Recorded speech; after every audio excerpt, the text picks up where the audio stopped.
Hey guys, Captain Pop Hunter here for the second series of a top 10. Starting to get really bored with this quarantine thing. I know everybody's kind of got their opinions to it, whether it's a good thing or a bad thing. I don't know, being sick sucks, period. Um, so bear with me if I start to sound a little nasally or I cough or something like that because I'm trying to fight it during these videos. But I almost did it there. Yeah, so hopefully this gives you guys something to do during your quarantine. I don't know. Again, this is just a matter of opinion. I know the last video I did was the top 10 worst chases in my collection where I ripped on Funko quite a bit, which, come on, let's be fair. We're not all happy with those chases. So this one here is going to be more of a pat on the back to Funko for their chases. A couple here, again, you might not agree with, but again, this is what I have in the collection. They're not all the chases between the first top 10 and this top 10. So I don't have 20 chases. I have a little over 60 to be honest with you. But it was hard to narrow these ones down. Narrowing it down to 10 for the worst, 10 for the best, and then to put them in the order that I put them into, from worst to best, or best to worst, whatever. It's even harder. So again, speculation and opinion. Comment in the comments if you agree, disagree. I love to hear your guys' opinions of your guys' top 10 chases or top worst chases. But before you do anything, try to like and subscribe if you can, and we'll get right into it. So we'll start with number 10. This one here I put on here for the sheer fact that it is just such a cool chase, and the paint job on it is fantastic. It's one of those things where Funko did drop the ball again, kind of like the Captain Marvel one when they had a good one and they knew a better one was coming out and they still put the chase sticker on it. But I just can't get over the paint job on it. Again, still a big wrestling fan, so number 10 is the Finn Balor chase. If you guys know what I'm referring to, the box number 38 is the FY exclusive with the headdress, so he has all of his dreadlocks and everything in it. In my opinion, a much better pop.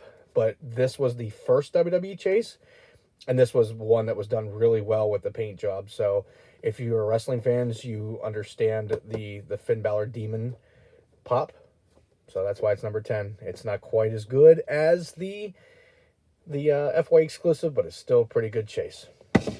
Number 8, I still like old comedies, even if they were tacky. Fart joke comedies, still like them.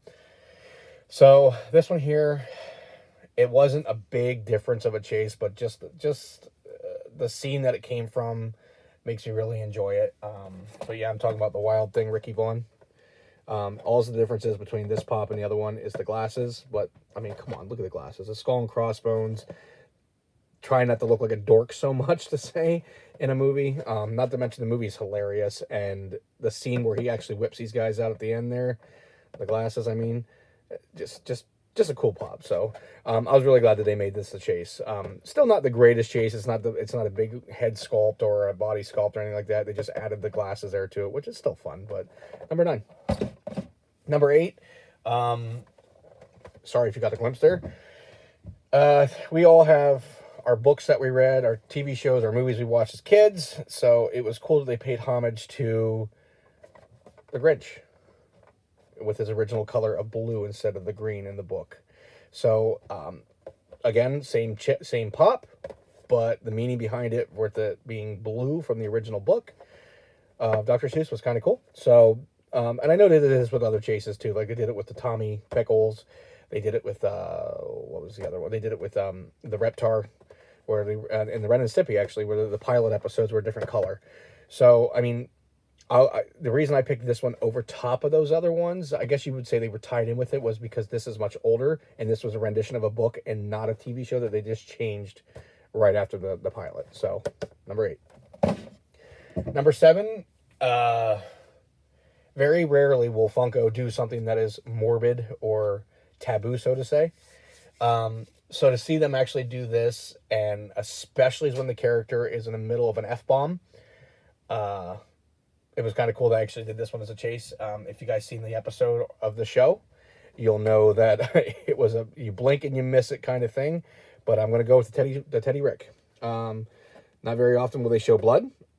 it's been a while since we've seen a headless pop. I know we got one coming out with that zombie Silver Surfer from Marvel Zombies, but like the headless Ned, the headless Herschel, me and Micro have had extensive arguments about why they should have done the Thanos with the from ECCC this year that had the arm cut off. That head should have been chopped off too. He was sure that it was a Hasbro thing versus Funko, a licensing issue, but clearly right after that pop comes out, we have Silver Surfer pop up. It's not an issue. So unless somebody knows something I don't, please comment. But yeah, it's kind of cool to see them do some gory stuff of a character that's fairly foul-mouthed. So good for you, Funko. Number 6. This pop here, everybody was after the originals. They're still tough to come by. I personally am missing 2 or 3 of them out of the 6 that were out, I think. The glow on this one here is super cool. Because of that, and like I feel like the pop itself just physically looks better. Granted, you cannot mess with an original, but this pop is really cool. How they it was a good rendition of a remake of a pop, and the glow is just beautiful on it. So I'm gonna go with the Dark Phoenix glow from Hot Topic. Our Hot Topic only allows 1 per person, but there's a good story behind this pop here too. So the friendship between me and Micro actually blossomed, so to say, no homo, but because of this pop, he was actually in school and couldn't get down to get one in time. I finagled my conversation into the guy that was working there, and to show him that I would buy it and make sure that Micro got it. So I did keep my end of the deal. He did get his pop, and that was the kind of the realization that we're going to be collecting together and be doing a lot of stuff together. So good story that goes behind the Dark Phoenix pop. Number 5 is tough because it kind of falls in right with number 4. But I feel like this particular pop, and there's another story behind this pop, it's just such a cool looking pop. It's only a head swap, so it's not a full sculpt change. Only a head swap, but the head swap is cool. And the only other time I've ever seen this particular head swap was within a pint, which the pint is really cool too. But I'm talking about Eric Killmonger from Black Panther. This is gonna be number 5. Such a cool head swap. The scene where he just shows his dominance of what he's doing in this movie with the Wakanda mask, really cool. This pop is actually kind of funny because 3 years ago I was collecting for about a year, and I stopped collecting due to personal marital problems, and I got rid of my entire collection. And I had a friend of mine keep bugging me about collecting again after me and my ex-wife had separated. So at the time I had this one here and the Black Panther pop pre-ordered at GameStop. And I had, at that point, had no pops. I had got rid of everything Funko, and I got a phone call from my friend at GameStop saying, hey, you got 4 pops in. Believe it or not, all 4 of them were chases. It was this one, the Black Panther, Razor Ramon, and the Rock chases were all there. So I grabbed them. I had every intention to sell them because I was not collecting anymore. I had this one here and the Black Panther one on eBay. They never sold, but by that point, my buddy did convince me into collecting again. So I can clearly say with this new collection of over a couple thousand pops and dwarves and whatnot, this was one of the 2 firsts pops in my collection. It's kind of cool. Number 4, I'm partial to this because I'm a wrestling fan, but the head sculpt, again, same as Killmonger, is so cool. And the only reason this one took over place of Killmonger is because of the detail of the head sculpt. It is the Triple H chase. All that's different here is the head. He still has the same hammers in his hands, but it's really hard to give it justice through a camera that has a glare. But like every little rivet in his headpiece, every little spike, every little tooth, everything, just so well done. There's actually on the top of the crown, not if you can see off that glare, on each point of the crown is a little skull. So because of this one being more detailed than the Killmonger, it's going to be number 4. Now we're getting into the top 3. Top 3, I argue with Micro left and right. I know there's some biasness in here for me, but I will give credit where credit is due when it comes to Funko. When you have a completely different pop in your box from your common, it's, to me, that's the best kind of chase we can get. I know that Tyler Durden is coming out from Fight Club, completely two different characters in box. If anybody's seen the movie, you don't talk about Fight Club, so we're not going to talk about it. So you got to watch it because I don't want to spoil it.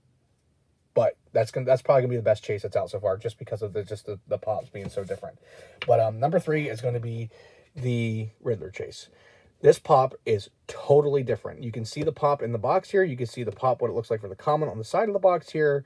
We're talking about no more mask. We got a hat. We got a different hand pose. We got a different, completely different outfit that he's wearing there. And honestly, I love the suit with the question marks. This pop is just so cool for the fact that it's a completely different head swap. Not more than a head swap. It's a completely different sculpt. Number 3.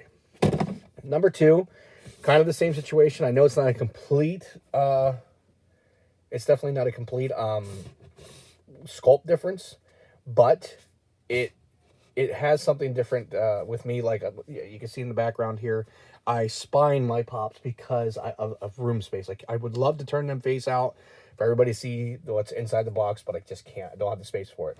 So I actually started turning, as you can see here, kind of Daredevil right there. I turned them this way. That way you could see that that's a variant. This pop didn't need to do that. So we're talking about Kevin Nash. Kevin Nash, if anybody's a wrestling fan, knows that this was Diesel in WWF, and then when he went to WCW, he became Kevin Nash, which is his birth name, or whatever, real name.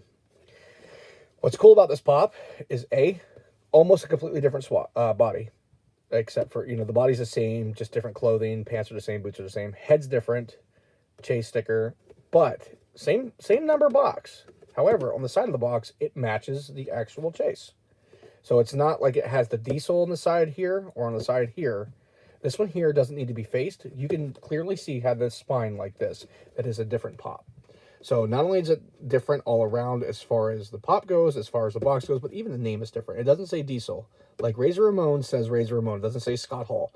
So this is really cool that this one here was completely different because it's not just the pop. It's the name. Everything on the box is different.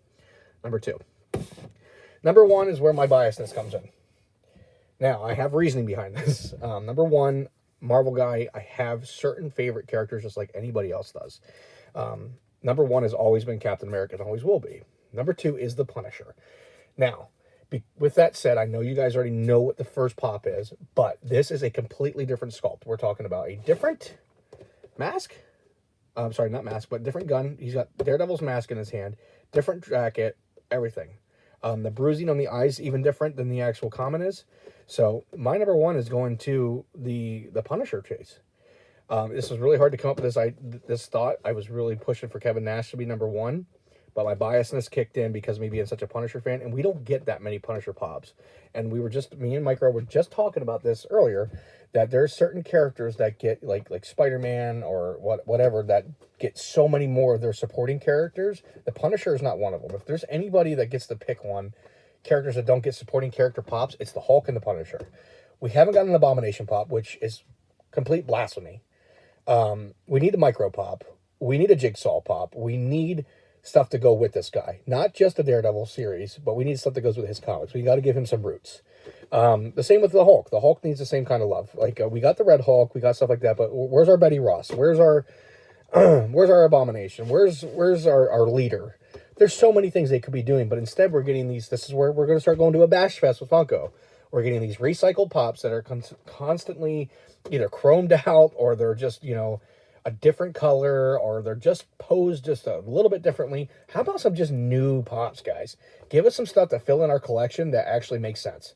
Like, when we read comic books as a kid, we're reading it for not just one character. We want to hear everything that's going on in the comics. Give us this that goes with it.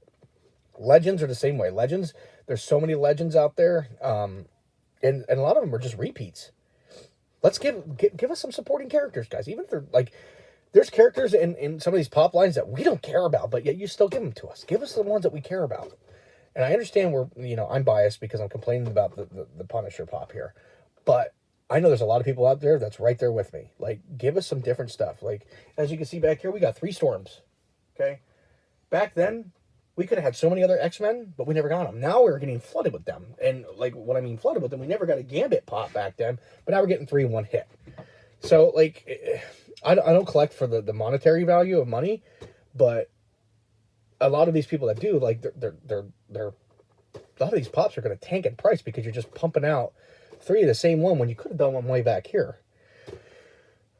I love my pops. As like, I got Loki up here chilling out beside a Spider-Man that's a common, or right below it I have the common stuff here. I love my pops as much as I do, like my commons as much as I do my grails. They're all displayed just the same. You give me a microchip pop, you give me a jigsaw pop, you give me an abomination pop or Betty Ross pop, I'm going to buy it. I'm a completist. I'm going to buy it. And there's a lot of people just like me. Y'all comment below what you guys want. Captain Pop Bunner out.